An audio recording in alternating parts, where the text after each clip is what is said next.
This week, an Indiana high school prohibits a pro-life club for being too political. A Catholic school teacher announces his intention to participate in a gay marriage and sues the school for terminating his job. And our panel ponders the recent eclipse and Northern Lights event. Is God trying to get our attention? These stories and much more coming up this week on The Lion Week in Review. Welcome into this week's edition of The Lion Week in Review. It's a weekly look at the culture, the courts, your state capitol, and your kids. I'm Chris Stigall. Now, let's meet our panel. Some of the men, in this case, all men, behind the stories at readlion.com. Josh Mann, managing editor. Michael Ryan, executive editor. And Liam Siegler is a Herzog Foundation ambassador and contributor to The Lion. Gentlemen, welcome. Thank you. Thank you. Another great roster of stories from readlion.com. We start with an opinion piece. Our buddy Michael Ryan, somebody was just bragging on you the other day to me, Michael, about how much they enjoyed your work, and you have knocked it out of the park, if I may say so, with this one. Well, I'll have to thank my brother for saying that. I was just thinking about the eclipse on April 8th, and then the Northern Lights about a month later, and all this discussion publicly about all these phenomena, the incredible physical, astral phenomenon.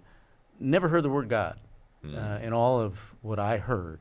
And I saw one scientist at space.com, which I go all the time to space.com. I said, it's one of those rare moments that you can just be at one with Mother Earth and with the cosmos. And I'm thinking, well, maybe in God, because God created the cosmos. And I just go back to this metaphor that I've used, and that is to really understand a Van Gogh painting, you have to know a little bit about Van Gogh. And I think probably the same could be said about creation. And in fact, author Albert Green said, properly knowing anything in the creation ultimately involves knowing the creator. And I just think we've gotten so far away from that. Brilliant observation. I thought very similarly. I mean, just because I'm somebody, and I never mean to give a sermon, Josh Mann, but I am somebody that regularly attends worship. I know how kind of the term unchurched in the country we are. Majority of folks do not attend church. But you can bet the majority of people were, to Michael's point, out staring up at that thing. And I kind of thought to myself, boy, if news media and the general public kind of gave the reverence to their faith that they give to this Northern Lights phenomenon or an eclipse, to Michael's point, where would we be as a country, right? Yeah, the Scripture says the heavens declare the glory of God, and I think that, Christians for 2,000 years and God's people even before that time, this was from the Psalms, have acknowledged that as you look at these things, as you look up, you're not just looking up at celestial bodies, but you're actually looking at the handiwork of God. I kind of feel like the column in some ways channels some Apostle Paul. In the book of Acts, he's in Athens, and there's philosophical types, and he's speaking to this audience, and he says, see this altar? It says on an inscription, altar to an unknown God. And Paul says, let me tell you about that God who you don't know that one. I know that one. He's the one who created. And I almost feel like there's a little bit of that, what you're suggesting in this column, but I think it's really, it is time. I think Americans certainly have known God in the past, but I think a large percentage no longer do. And yeah, maybe this is a wake-up call. Michael, it's ringing. Answer the phone. Yeah, I love it. I love it. And so, Michael, was that your thinking that maybe this would bring people back? That people would stop and consider what are we looking at? This is such a rare phenomenon. What are we looking at? And then contemplate it genuinely. Yeah, I mean, I look at it as God's, trying to get our attention. Yeah. Because things are going so well on Earth, right? We got the wars going on. We got Hamas. We got the racial animus in this country. We got the political malice, and I've come to believe that, and I've seen other people say this, I think I saw Tucker Carlson say this, that we can't look for a man-made solution to our problems. Couldn't say it better myself. So we move on to story number 2, where, Josh, You at the Lion, this is another story, not necessarily written by a Lion contributor, but you have covered exclusively at the Lion before the World Professional Association for Transgender Health, WPATH. What is it, and what's this story all about? Yeah, well, this is the organization that has really published the guidance on transgender treatment. How do you treat folks who identify as transgender or want to transition? WPATH is the organization that really is the go-to on this. And not a lot is known about them. We're starting to see coverage of what they're doing, some of their conferences, the medical folks involved there. But the Daily Caller News Foundation basically FOIA'd for emails at universities involved in the research that WPATH is doing. So that was one way. How do you get their emails? How do you start to investigate in a group like this? Well, you can go for the public institutions who are subject to FOIA and get emails. And they got a trove of emails, and within those they found correspondence between doctors. They also found a folder of videos from a medical conference that was not available to the public. And so Daily Caller News Foundation is publishing a series of articles basically disclosing what they found, and they will eventually release all of those videos from the conference.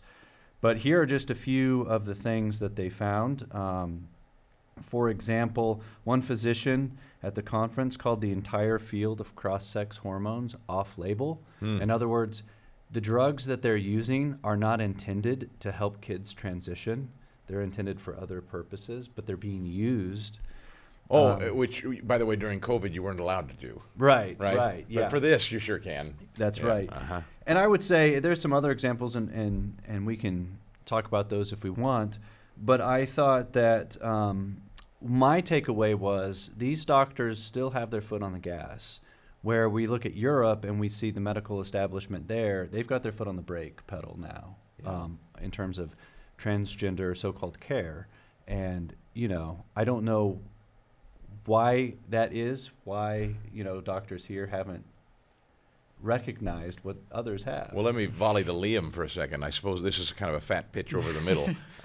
What motivates doctors? Is it their altruistic desire to help a struggling youth find his or herself, or could it be something else?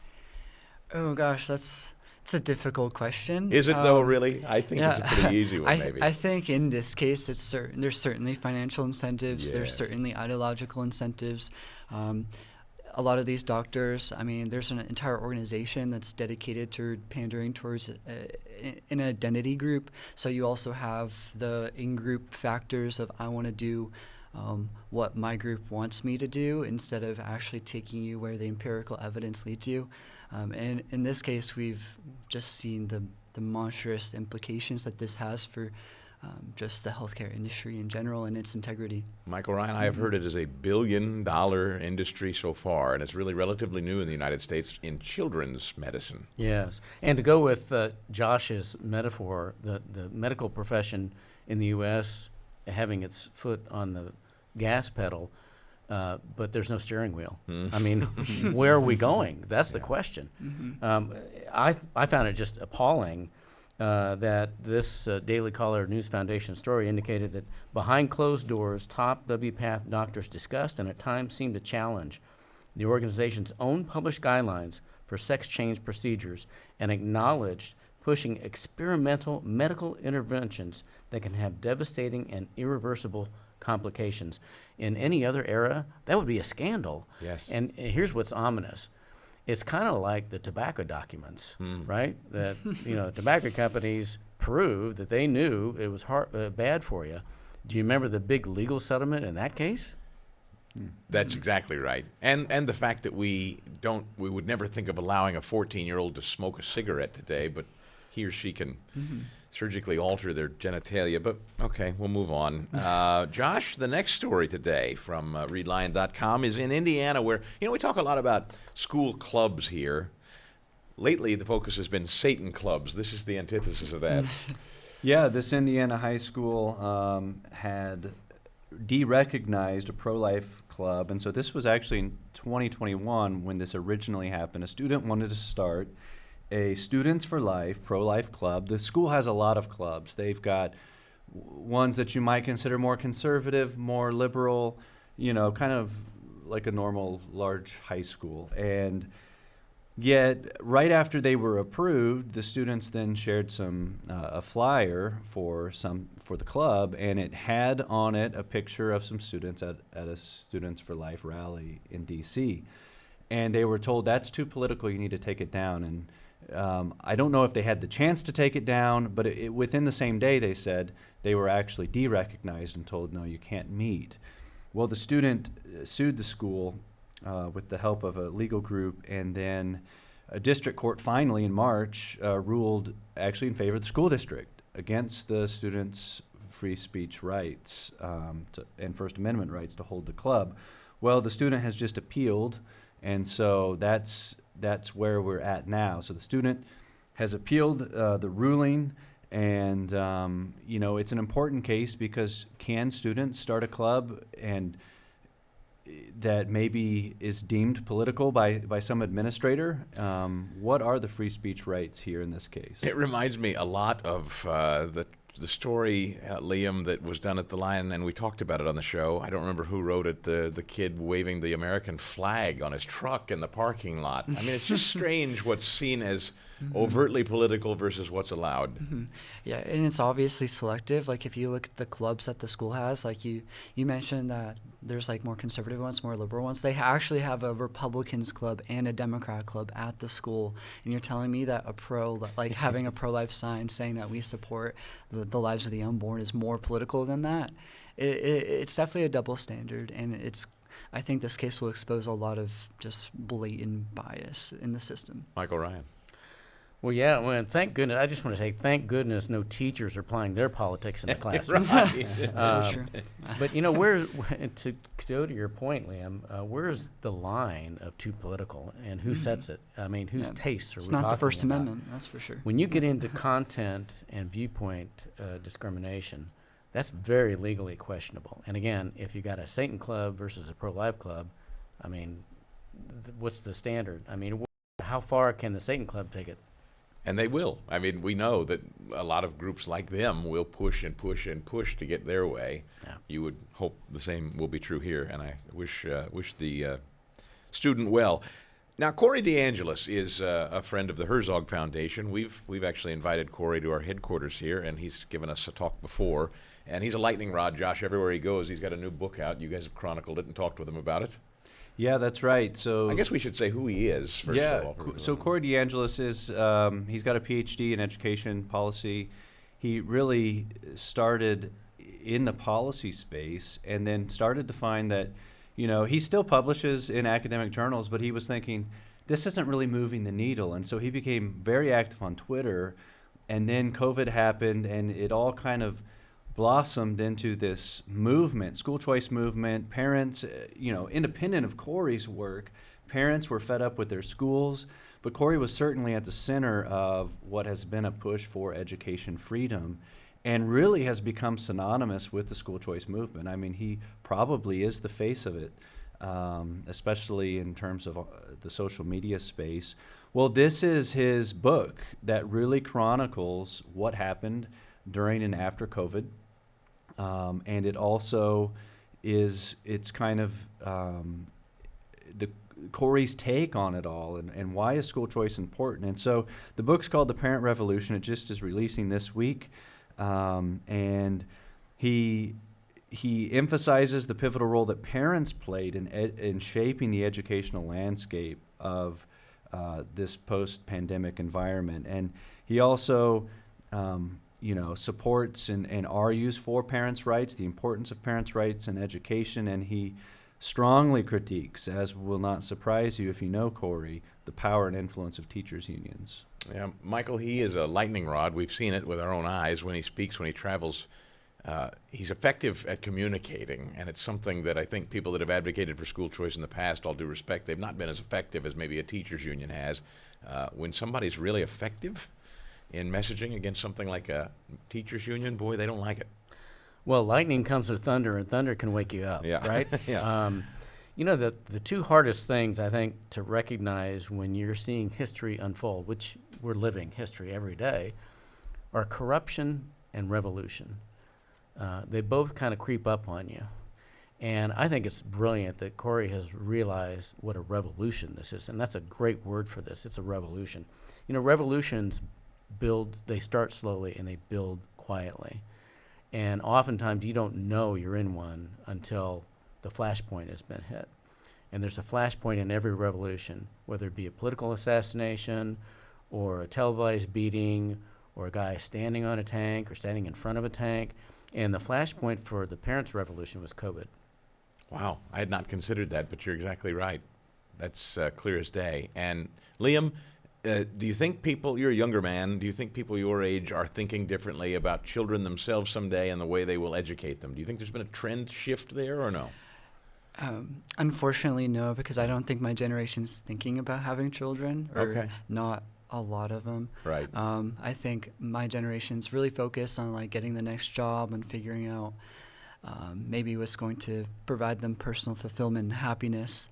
And something I personally would like to see is a recognition of the value of life, of the value of family, and the value of supporting education, what education can do just for you as an individual.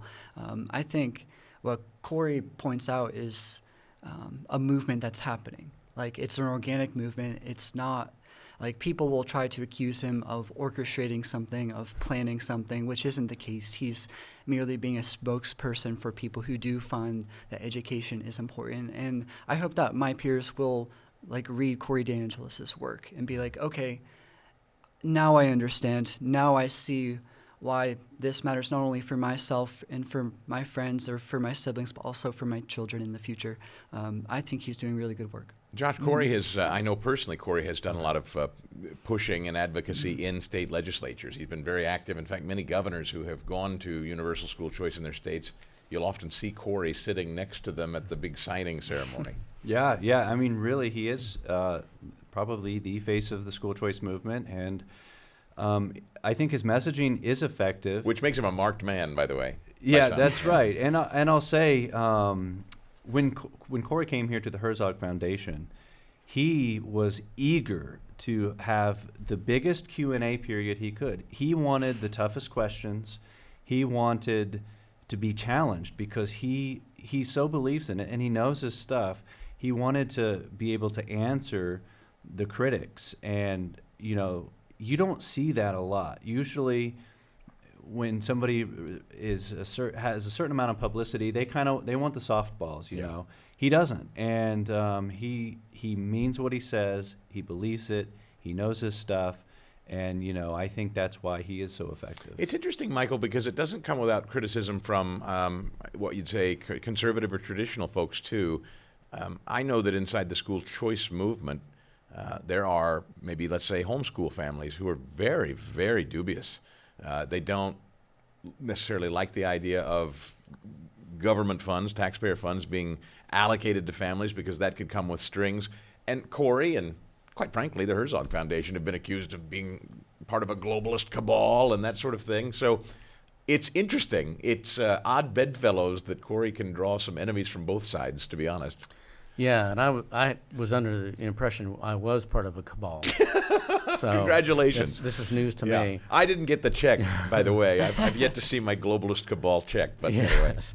But yeah, I mean, I think this book is incredibly important. Yes. If for no other reason than to affirm all of those concerned parents that were so demonized for going to their school boards and speaking out, and in fact, some of them being arrested for speaking out. I think this book is affirmation for them. The subject of teachers and hugs, and I don't mean even the bad stuff. Today anymore, adults touching children in any way is generally verboten, but I can remember a time when you were a younger kid and you'd run up and you'd want your elementary school teacher to hug you or what have you. There's a story you guys have chronicled at readline.com, Josh, about a teacher fired for excessive student contact. Now, I don't know the context. You're going to give it, but have we gotten to a place where maybe that's a little too heavy-handed, where maybe sometimes it's not all that inappropriate? Maybe this story's a different matter, but... Well, it could be getting to that point, but in this particular case, so what we have is we've got a teacher who is accused of something more inappropriate than a hug, of actually having a relationship off campus with one or two students. So this is more sexual in nature. That was the allegation. However, no charges were ever filed, but she did get fired. And here is what we do know is she was fired for sending almost 30,000 texts to a couple of different students at night. And the school, didn't really share a lot of information about that. And so we don't have a lot of details. The Department of Education had a special investigative task force who was on this, and the NYPD was also informed of possible or allegations of sexual misconduct. Again, this young teacher, who's female, was not charged, but she did get fired from the school, and then she is now working at another school in New York City. And when the New York Post asked her about it, she basically gloated and said, "They can't touch me because look, I've got a job. I'm innocent." And she cursed and said, "They can't effing touch me." She took a very prideful, kind of a gloating attitude about it. But based on what we know about the text messages, which seem to be true, and then the allegations, it does seem like maybe there was something more going on. I'm always kind of conflicted about stories like these, Michael, because are there bad people like this teacher allegedly that are misbehaving? And then I saw a really sweet video of an elementary school teacher the other day where the kids were all lined up outside the hall, and one by one as they were entering, they came up and the teacher gave a hug to the kid. I do think sometimes, I wonder sometimes if there are some genuinely good-hearted, well-intentioned people out there who are now afraid to, and I don't know, maybe you think it's not the place. Maybe this is not a debate for this show, but I'm just curious, is there ever a time where a teacher can give an appropriate, loving hug, you know what I'm saying, versus this? This is awful. But I wonder if this kind of thing has so scared, loving, empathetic teachers from expressing any outward affection. Yeah, and that'd be a shame, but I think you could cover it by saying you're frisking the kids. Right. Well, anymore, right? I think that would be a good thing. But this particular teacher, I hope she's not teaching logic. Yeah. Because she says, quote, "I can't be guilty if I'm still a teacher." Yeah. Okay? This is what she's being taught by the fact that she's moved on to another job and nothing has happened. It's the death of accountability, and I think we're seeing it all over in every phase of life. You have to ask these days why someone gets into public education. I think that a lot. I wonder, Liam, do you ever think about who is it that would voluntarily decide today in 2024, I'm going to go become a public school teacher? I think I have an answer, but I'm just curious if you have one. Who is it today, do you suppose? I guess based off my limited interactions, and maybe it's a biased sample size, but my peers who are interested in education, oftentimes though, and this is maybe why it's a conflicting thing, because the people who do invest themselves in education are oftentimes turning down a more lucrative career where they can make more money. Oftentimes you have to take financial hits. And at least the people I've encountered, they're doing it because they want to invest into younger people, and they want to see them thrive because they know the benefits education has had for themselves or for their family or for their friends. So it really does make you question, and I think that's why stories like this, maybe other stories that are far worse, are just so disturbing, because that is such a huge responsibility to go into education, Christian education, but also public education. Yeah. Like if you're a Christian, you go into public education, like I would imagine you have a real heart for those people and for those kids who you'll be interacting with every day. And for us to see stories like this, it's just a huge breach of that responsibility that's entrusted in you. And that's what we're seeing. That's why education is such a huge issue, because we're just seeing that breakdown of trust at like every level, not only at the administrative, at the legislative, but also at the faculty level. Like there are lots of teachers who are just breaking parental trust.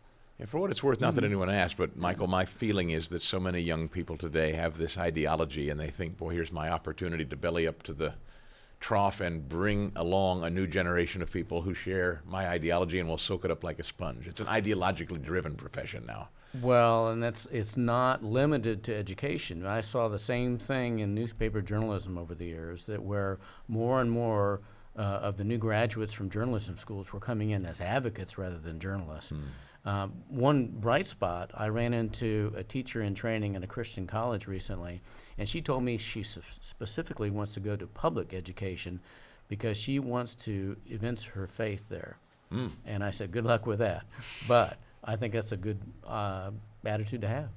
Will public education be around to stay for the foreseeable future, Josh Mann? Because I think a lot of people think that the Christian school movement or the school choice movement is out to stamp it out forever. Do you think that it will ever be a day there won't be public education? I don't know about ever, but I don't think that day would be anytime soon. And when we look at states that have some of the most robust school choice programs, most of the kids, 80% or more, are still in public education. And a lot of the education freedom reformer types are saying that we're not saying don't fund education.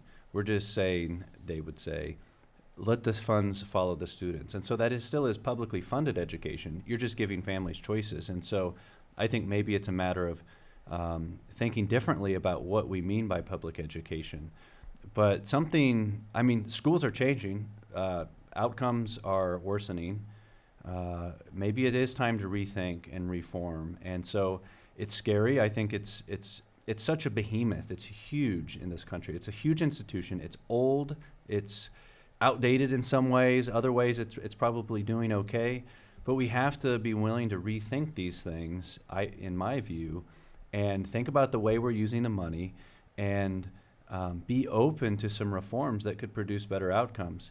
And what that looks like in the future, I don't know. But let's try something.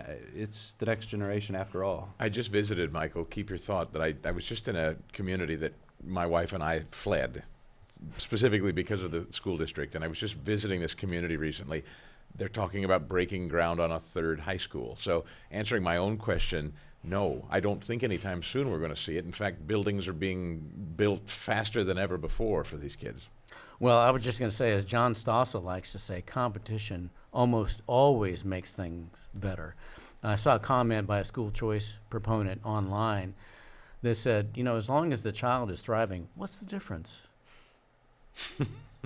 And the final story here today at readlion.com, this is an important one and an interesting one. This is going on in the church. Churches are splitting over this issue, and it is certainly not without contentiousness in certain Catholic schools, and that is the issue of same-sex marriages and engagements, Josh.